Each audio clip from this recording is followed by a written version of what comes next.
नमस्कार दोस्तों, जय श्री कृष्णा, राधे राधे। कैसे हैं आप सब? बहुत बहुत स्वागत है आप सभी का हमारे यूट्यूब चैनल पर। आज का वीडियो आप देख पा रहे होंगे कि मलमास में क्यों नहीं होती है पूजा, क्यों पूजा कार्य नहीं होते हैं और क्यों वर्जित होते हैं शुभ कार्य। मलमास जो है 16 दिसंबर से यानी कल से लग चुका है और 15 जनवरी 2024 तक रहेगा, यानी 16 दिसंबर 2023 से 15 जनवरी 2024 तक रहेगा। आगे इसी वीडियो में आप देखेंगे खरमास की कथा।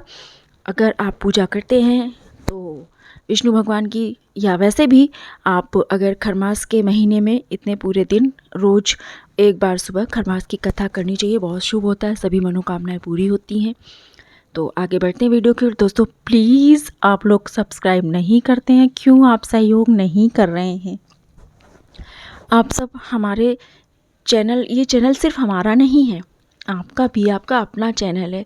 हम सब जो भी जुड़ता है वो एक परिवार होता है। तो प्लीज़ दोस्तों सब्सक्राइब कीजिए। अगर आप भी वास्तव में श्री कृष्ण को मानते हैं तो प्लीज़ इस चैनल को सब्सक्राइब और सहयोग कीजिए आगे बढ़ने में। वीडियो को लाइक कीजिएगा, राधे राधे लिखिएगा। चलिए आगे बढ़ते हैं। तो मलमास में क्यों नहीं होता है पूजा कार्य, क्यों वर्जित है और क्यों वर्जित है शुभ कार्य। तो अभी जैसे मैंने बताया कि 16 दिसंबर से शुरू है 15 जनवरी तक। आखिर क्यों खरमास को माना जाता है अशुभ और किन किन कामों पर लग जाता है विराम, तो बताना चाहूँगी कि दोस्तों सब्सक्राइब कर लीजिएगा प्लीज़। बताना चाहूँगी कि सूर्यदेव लगभग हर महीने अपनी राशि बदलते रहते हैं, लेकिन ये महीना ऐसा होता है मलमास का या खरमास का जिसमें सूर्य की राशि परिवर्तित नहीं होती, सूर्यदेव राशि परिवर्तन नहीं करते। इसी वजह से इसे मलिन मास या मलमास कहा जाता है। मलमास क्यों कहते हैं? मलिन मास के रूप में, इसलिए इसे मलमास या खरमास कहा जाता है। इस दौरान शादी ब्याह, उपनयन संस्कार यानी जनेऊ जिसे बोलते हैं हिंदुओं में होता है, मुंडन, नए कपड़े, गहने खरीदने जैसे कोई भी शुभ कार्य नहीं होते हैं। मलमास के दौरान, इस मंथ के दौरान, इस माह के भगवान विष्णु की पूजा की जाती है। अधिकाधिक कहा जाता है कि अधिक मास में जो अभी पहले था उसमें और मलमास में, इसमें विष्णु भगवान की पूजा करने से सभी मनोकामनाएं पूरी हो जाती है। और खरमास या मलमास के महीने में इसकी जो कथा होती है, पढ़ने से, सुनने से, विष्णु भगवान की पूजा करने से सारी मनोकामनाएं पूरी होती हैं। इस दौरान विष्णु भगवान के साथ साथ अगर आप सत्यनारायण भगवान की कथा और पूजन भी करते हैं तो उससे भी विष्णु भगवान या सत्यनारायण भगवान प्रसन्न होते हैं। इनकी पूजा करने का भी विधान है। सत्यनारायण भगवान विष्णु भगवान या नारायण भगवान ही हैं, उन्हीं का रूप होते हैं, क्योंकि कहा जाता है कि मलमास में पूजा पाठ और भगवान की आराधना करना बहुत ही ज़्यादा फलदायी होता है, जबकि शुभ कार्य नहीं होते। लेकिन इस माह में अगर आप कोई मंत्र करते हैं, जप करते हैं, किसी प्रकार की खास पूजा विष्णु भगवान की करते हैं तो बहुत ही शुभ माना जाता है।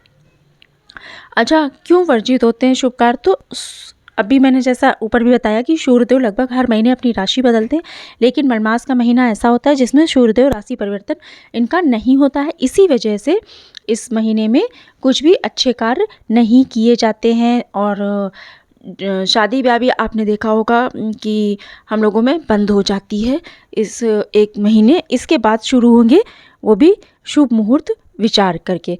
तो इस तरह के कार्य जो है इस मंथ में अगर किए जाते हैं तो उनका परिणाम अशुभ आता है, अशुभ होता है। इसलिए ये देखा जाए तो एक हिसाब से विष्णु भगवान की पूजा के लिए शुभ भी माना जाता है, लेकिन शुभ कार्यों के लिए ये महीना अशुभ माना जाता है। कोई भी शुभ कार्य, कोई भी खास तरह के जो मतलब उत्सव का आयोजन करना, शादी ब्याह और मुंडन वगैरह भी नहीं किया जाता है इसमें। हाँ, एक बात और, किसी प्रकार के नए कपड़े, गहने इत्यादि खरीदना बहुत वर्जित होता है।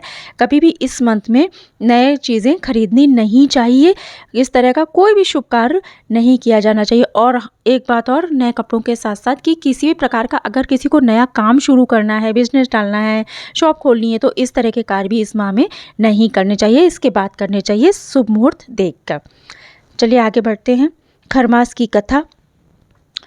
तो पौराणिक कथा के अनुसार, जो खरमास की या मलमास की कथा है उसके अनुसार, भगवान सूर्यदेव अपने 7 घोड़ों के रथ पर सवार होकर, ये कथा आप रोज़ एक बार पढ़ भी सकते हैं इस पूरे मंथ के दौरान, आपको बहुत शुभ लाभ होगा। आपकी मनोकामना यदि आप कोई मानकर करते हैं तो वो ज़रूर पूरी होगी। तो अपने 7 घोड़ों के रथ पर सवार होकर ब्रह्मांड की परिक्रमा करते हैं। सूर्यदेव को कहीं रुकने की अनुमति नहीं होती है, लेकिन रथ से जुड़े घोड़े लगातार दौड़ने और आराम ना करने से थक जाते हैं। घोड़ों की ऐसी हालत देखकर एक बार सूर्य देवता का मन भर आया, द्रवित हो गया, उन्हें दया आ गई, जिसके बाद वे घोड़ों को लेकर तालाब के किनारे चले गए और वहाँ रुक गए। उन्हें ये आभास हुआ कि रथ रुक गया है तो कोई अनहोनी हो जाएगी।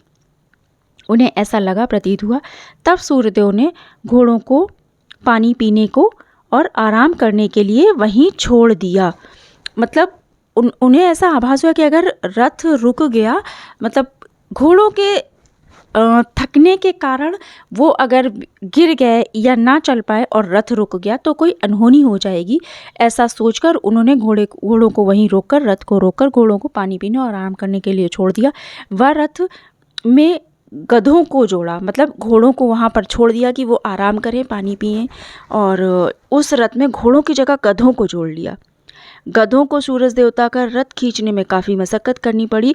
गधों को रथ खींचने में काफ़ी दिक्कत आने लगी। इस दौरान रथ की गति जो है धीमी हो गई और सूर्यदेव जो हैं, रथ की गति धीमी होने के कारण 1 माह में जो चक्र पूरा करते हैं वो पूरा नहीं कर पाए, उन्हें समय लग गया। यानी जो उनका 1 माह का चक्र होता है, यानी जो जल्दी जल्दी पूरा कर लेते हैं, अपनी राशि परिवर्तन कर सकते हैं, गति पूरी कर सकते हैं, तो वो गधों के खींचने के कारण रथ की गति धीमी हो जाती है और सूर्यदेव जो 1 दिन में पूरा कर सकते हैं जितनी गति से, वो 1 माह में उतनी गति से पूरा कर पाते हैं गधों के जुड़ने के कारण। इसी बीच घोड़ों ने आराम कर लिया।